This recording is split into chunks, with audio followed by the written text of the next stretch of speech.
Un bon profil freelance, c'est ta carte de visite en ligne. C'est lui qui donne envie à un client de cliquer sur toi plutôt que sur un autre. Pourtant, beaucoup de freelances négligent cette étape cruciale et se demandent pourquoi ils n'ont pas de mission. Dans cette vidéo, je vais t'expliquer comment créer un profil attractif, structuré et convaincant qui peut vraiment décrocher des clients.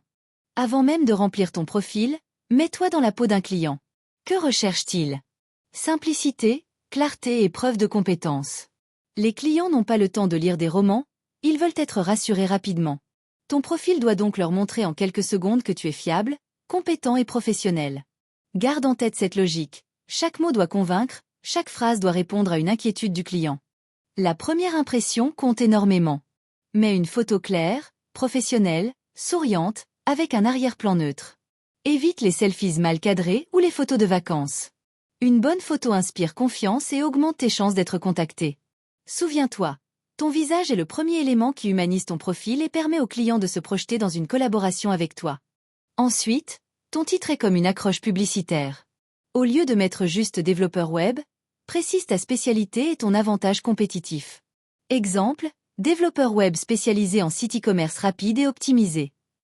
C'est court, précis, et ça attire l'attention des clients qui recherchent exactement ce que tu proposes.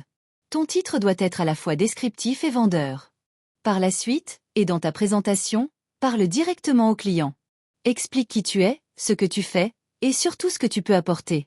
Mets en avant les résultats, pas seulement les compétences. Par exemple, au lieu de dire « je sais utiliser Photoshop », dis « je crée des visuels qui augmentent la visibilité et les ventes de mes clients ». Ton texte doit inspirer confiance. L'étape suivante est de mettre en avant ses compétences et services. Les plateformes permettent souvent de lister tes compétences ou services. Ne les choisis pas au hasard. Sélectionne celles qui correspondent le plus à tes forces et qui sont recherchées par les clients. Utilise des mots-clés précis. Si tu es traducteur, ne mets pas seulement traduction, mais traduction anglais-français spécialisée en marketing. Plus ton profil est ciblé, plus tu attires les bons clients. Ensuite, vous devez ajouter un portfolio convaincant. Ton portfolio est une vitrine. Même si tu débutes, crée des projets fictifs pour montrer ton savoir-faire. Les clients préfèrent voir des exemples concrets plutôt que lire seulement des compétences listées.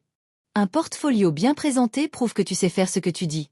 Ajoute des descriptions courtes expliquant le projet, l'objectif et le résultat obtenu. Ça donne du poids à ton profil.